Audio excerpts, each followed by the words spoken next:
Les babouins ont toujours une réserve d'eau cachée. C'est un secret qu'ils ne révèlent jamais à personne. Parfois, un chasseur Magalegadi s'aventure dans le désert, mais il ne sait pas, comme le bushman, extraire l'eau des racines. Heureusement, il a sa propre technique tout aussi efficace.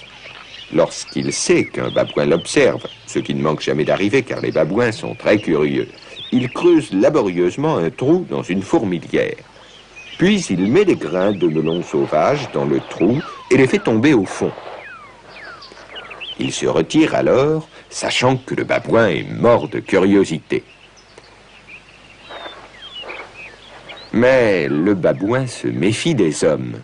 Il joue les indifférents. Mais il brûle de savoir ce qu'il y a dans ce sacré trou. Il n'y tient plus. Il faut qu'il sache.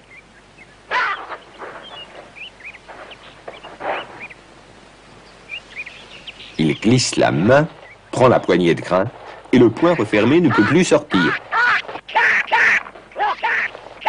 Il lui suffirait de lâcher les grains pour libérer sa main.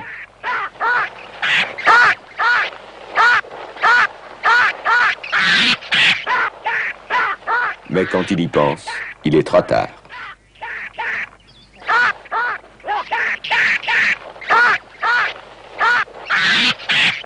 Voilà une manière astucieuse de capturer un babouin, mais il reste à le faire parler. Le chasseur a apporté du sel, très rare dans ces parages. Il sait que son prisonnier va se jeter dessus comme sur une friandise. Et le babouin avale tout, oubliant qu'il est en état d'arrestation et qu'il n'y a pas d'eau dans sa prison.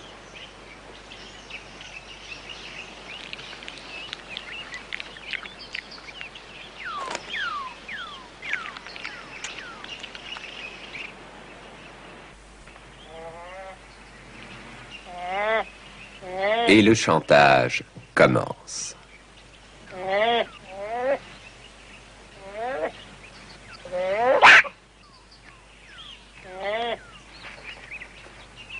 Le lendemain matin, le Magalegadi vient voir si le prisonnier est décidé à se mettre à table.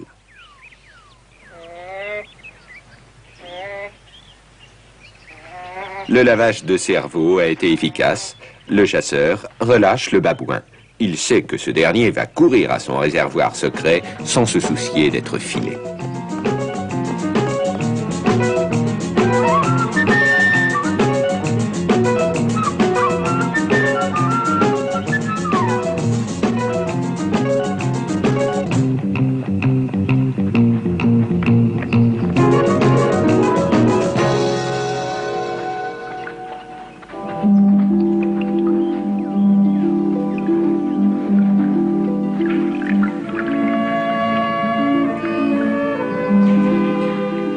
Le Magalegadi n'a pas un regard pour la beauté du lieu. Seule l'eau lui paraît belle.